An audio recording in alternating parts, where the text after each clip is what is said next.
धुरंधर है क्या? धुरंधर है दुनिया की सबसे बड़ी नौटंकी। क्या है धुरंधर, आप मुझे बताइए। हो क्या रहा है इस मुल्क के अंदर? अतीक अहमद नोटबंदी उसी के अंदर लेकर के चले आए। दाऊद इब्राहिम पाकिस्तान के लिए है ना, तुम्हें क्यों दर्द हो रहा है? तुम पाकिस्तानी हो क्या? सिर्फ अतीक अहमद गुंडा था, सही था, गलत था, एक सच्चाई। दूसरी सच्चाई रॉबिन हुड भी था। चंद वोटों के लिए चमचों के तलवा चाटने के अलावा आदमी की नीचता की हद कहां तक चली जाती है कि आप सोच नहीं सकते हो। बिल्कुल नीचे गिर जाता है, बिल्कुल नीचे। इस डिबेट में आपको पता चलेगा जो अतीक अहमद मारा गया उस पर कोर्ट ने क्या क्या कहा था, क्या क्या उसने बोला था, उसको यहाँ पर रॉबिन हुड कह रहा है। लिबरांडों की नीचता की हद हो जाती है। किसी भी डिबेट में देख लो, जब बात देश की होगी, जब बात के देश के बारे में होगी, देश की अच्छाई के बारे में होगी, सब में एक नेगेटिविटी पॉइंट जो ढूंढ लेगा। मतलब हद हो जाती है। चंद वोटों के लिए तुम किसी भी सीमा को पार करने के तैयार हो जाते हो। मतलब तुम अतीक अहमद को रॉबिन हुड कह रहे हो। धुरंधर बनी हिंदुस्तान में, पार्ट 1 बनी, पार्ट 2 बनी, पर जितनी मिर्ची, जितनी पिछवाड़े से धुआं हिंदुस्तान में कुछ चमचों, कुछ लिबरानों के पीछे से निकल रहा है, इतना तो पाकिस्तान में भी नहीं निकल रहा होगा दोस्तों। जितनी जलन, जितना अंदर से कुड़ेद रहा है जग हिंदुस्तान में कुछ लोगों को, उतना तो पाकिस्तान में भी नहीं होगा। और कहते हैं ना, मैं तो कहता हूँ जो डायरेक्टर है उसको कम से कम पार्ट 3, पार्ट 4 लेके आना चाहिए, ताकि इन लोगों के तहखाने में एक ऐसी मिर्ची लगे कि वो मिर्ची का जग कभी जीवन भर कम ना हो। मक्कारी की भी हद होगी। जरा सोचिए, इस फिल्म के अंदर हिंदुस्तान के मुसलमान के बारे में कुछ भी नहीं कहा गया है। जो भी फिल्में बनी है पाकिस्तान पे बनी है, पाकिस्तान को पेला गया है, लेकिन पेला तो उसको गया है, दर्द यहाँ पे हो रहा है। मतलब ऐसी दोस्ती, चोट लगी तुझको तो दर्द मुझे होता है, वो गाना याद है ना आपको? वही दर्द हो रहा है कुछ चमचों को, कुछ लिबरानों को, कुछ सुअरों को। गुस्सा तो मुझे इतना आ रहा है दोस्तों कि मैं क्या बोलूँ मैं आपको। आप ये पूरा डिबेट देखना, पूरा देखना, तब आपको पता चलेगा कि ये लोग कितने मक्कार है। इनके अंदर कितनी भी, कहते हैं ना हिंदू तो हैं, पर अंदर जिहादी सोच और मानसिकता आपको दिखाई देगा। आप देखिए इस डिबेट को। इस बात में कोई तरह नहीं है कि वैश्विक स्तर पे महंगाई बहुत ज्यादा हुई है।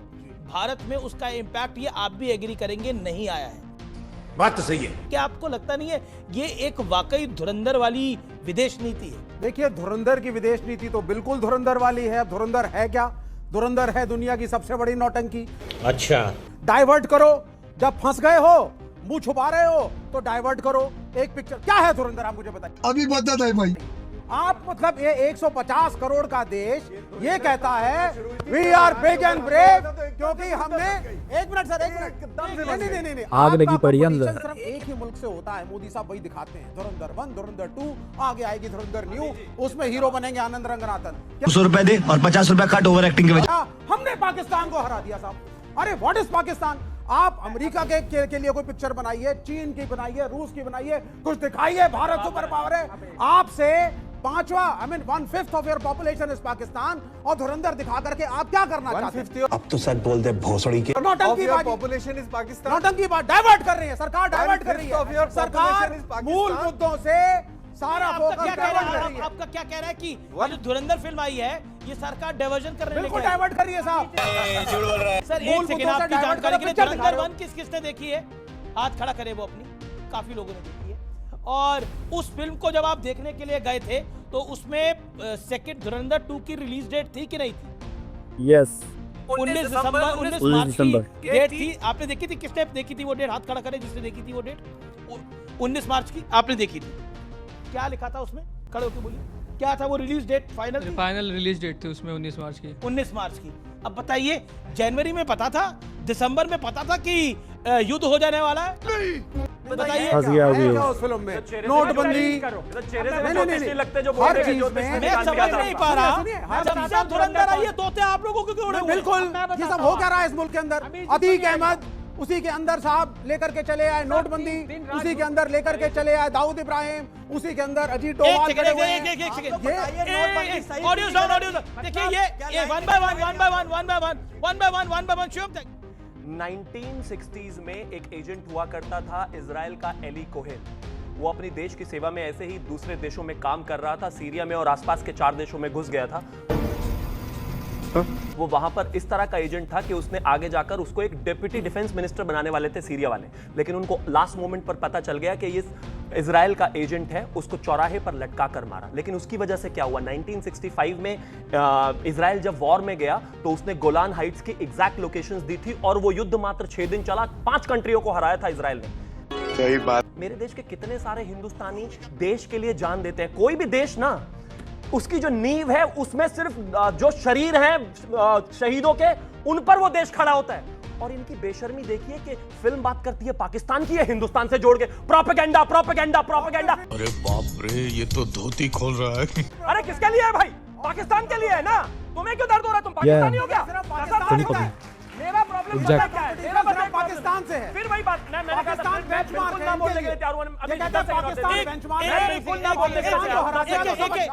विवेक मेरा निवेदन है, मैं आपको भी दूंगा। मैं 10 सेकंड ये कहना चाहता हूं कि आपको इस देश में प्रधानमंत्री जी से नफरत है, देश से नफरत है, देश के लोगों से नफरत है, देश आगे बढ़ रहा है उससे नफरत है, वो बस ठीक है। लेकिन इस देश में जिसमें आप रहते हो, जिसकी आप सिक्योरिटी जो पूरी सरकार और पूरी जो फौज है वो देखती है, कितने लोग हमारे कहां काम करते हैं इस तिरंगे के लिए, कम से कम उसको गाली मत दो। मैंने कल धुरंधर देखी, उस धुरंधर में हिंदुस्तान के मुस्लिम, हिंदुस्तान से संबंधित एक बात नहीं है। क्या बात है सर, क्या बात है। उसमें सिर्फ और सिर्फ पाकिस्तान को गरियाया है, लेकिन गरियाया पाकिस्तान को, दर्द इनको हो रहा है। कौन सा रिश्ता है भैया? जब बात हो गई ऑडियो डाउन, फिर आनंद आएंगे। देखिए मेरी समस्या क्या है, भारत का कंपटीशन पाकिस्तान से होगा। हम उन पिक्चरों को देखेंगे जिसमें पाकिस्तान को हराया गया। अच्छा जी। 150 करोड़ का देश है, आपकी फिल्में, आपके एजेंट, हमारा देश, आपका बेंचमार्क है पाकिस्तान। कि पाकिस्तान से जीत गया तो वाह, we are the super power. और जब डोनाल्ड ट्रंप रोड खड़ा करके अतीक अहमद को पाकिस्तानी एजेंट ये हो रहा था, वो हो रहा था। और अभी तो रुको, अरे भाई वो इस देश का गुंडा कहा जाएगा, उसको क्या बना दे? शांत बना दे उसको, गुंडा था वो। अतीक अहमद गुंडा था, सही था, गलत था, एक सच्चाई। दूसरी सच्चाई रॉबिन हुड भी था। कहना क्या चाह रहे हैं भैया आप? और आपके यार को चावल देके जाता होगा, हमारा कोई रॉबिन हुड नहीं चाहिए। गुंडा था, गैंगस्टर था, बलात्कारी था, अत्याचारी था। आनंद एक बड़ी खबर भी आ रही है। वो ही कह रहे हैं कि बुरहान वानी जो था एक स्कूल टीचर का बेटा था। ये वही कह रहे हैं कि अतीक अहमद जो है एक रॉबिन हुड भी था। बुरहान वानी जब मारा गया था, सरकार क्यों ने ऐसे उनके साथ डिस्टर्ब ये करते थे, हैं? पीडीपी के साथ। क्यों इनसे सवाल पूछो। जब बुरहान वानी मारा गया था तो उनके साथ सरकार में ये थे। आनंद जी, सुनिए मेरी बात, इतना सुनिए। सिलेक्टिव एमनीशिया काहे है? सुनिए पीडीपी के साथ सरकार में ये थे। जिस गवर्नमेंट की इतनी ज्यादा, अब मैं वो शब्द का इस्तेमाल नहीं करूंगा, लेकिन हालत खराब हो गई थी, इसको समझ लीजिएगा। जब आज हमारे एयरफोर्स चीफ ने कहा था कि 26/11 के बाद हमें टेररिस्ट हाइड आउट्स पे अटैक करना चाहिए, आप परमिशन दें, परमिशन नहीं दी कांग्रेस ने। डर के मारे कांप रहे थे। देखिए आप बार-बार डिस्टर्ब करेंगे तो ऐसे शर्म करो भगवान से, सड़ी वालों। एक सेकंड भी नहीं बोले ऐसा। आप पहले नहीं अमीर जी, पहले आर्मी के नाम पे राजनीति नहीं होती थी। बस ऐसे ही देश को डिस्टर्ब करते रहते हैं ये कांग्रेसी, सारा दिन काम नहीं करना, बस डिस्टर्बेंस ही फैलाना। देश को तुमने थोड़ा कहां डिस्टर्ब किया? डर लगा रहता है, ये कच्चा बनियान में ना आ जाए, कोई प्रोटेस्ट करते हैं। अब सुनिए मेरी बात, देखिए पाकिस्तान पूरा देश कच्चा बनियान में घूम रहा है आनंद जी। नहीं, कहां आपका है? हर देश 150 रुपया देगा। क्या बोल रहे हो, क्या बकता है? बाहर आप स्टूडियो से बाहर यहाँ पर कौन है भाई? स्टूडियो में बाहर तो निकलो। सूट बूट पे स्टूडेंट बैठे हैं, यहाँ पर हर आदमी अच्छे खासे सूट में है, उन्होंने अच्छी जैकेट पहनी हुई है, आप भी अच्छी जैकेट और कपड़े पहने हुए। Okay okay okay. विवेक कह रहे हैं कि मैं धुरंधर में एक्ट करूंगा, ये ऑलरेडी एक्ट कर चुके हैं। वो जमाली नहीं है पाकिस्तानी जो वहां पे, देखिए शक्ल काफी मिलती है। मैं आपको क्या बताऊं, बताओ यार, ऐसे नहीं चलेगा यार। नहीं ये गलत है ना, आप डिस्टर्ब किए जा रहे हो। 10 सेकंड। कैसे लोग रहते हैं। वसीम रहमानी क्या कहना चाहते हैं? मैंने तो इसका फर्स्ट पार्ट भी नहीं देखा था, सेकंड भी देखने का मेरा कोई इरादा नहीं है।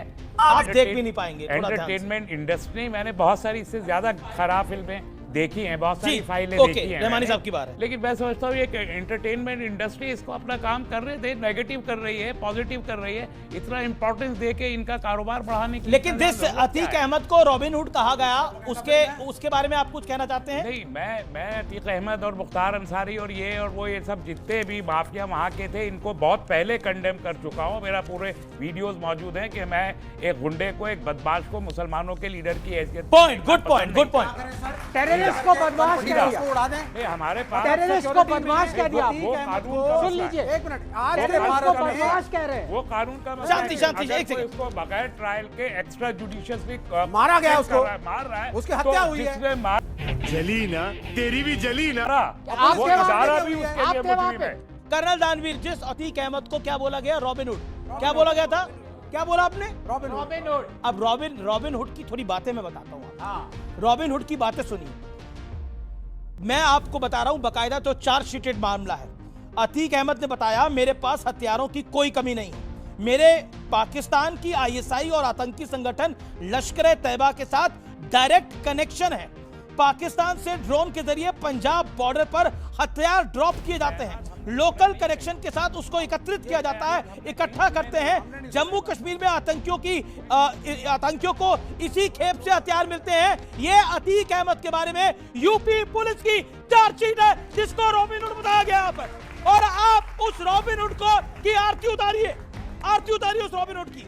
ये सत्य और तथ्य है, और ये कवर फायर देना बंद करिए। नहीं, मैं कवर फायर नहीं दे रहा। यूपी पुलिस की चार्जशीट है, इट इज नॉट प्रूवन। और दूसरा, यूपी पुलिस ऑडियो सबूत है। यूपी पुलिस आप चाहते हैं मैं ऑडियो सबूत खोलूं यहाँ पर? ऑडियो सबूत खोलने को तैयार हूं मैं, ऑडियो सबूत है मेरे पास। ठीक है, अब आप मुझे एक बात बता दीजिए, एक सवाल, सिर्फ एक सवाल किसी से भी यहाँ पे।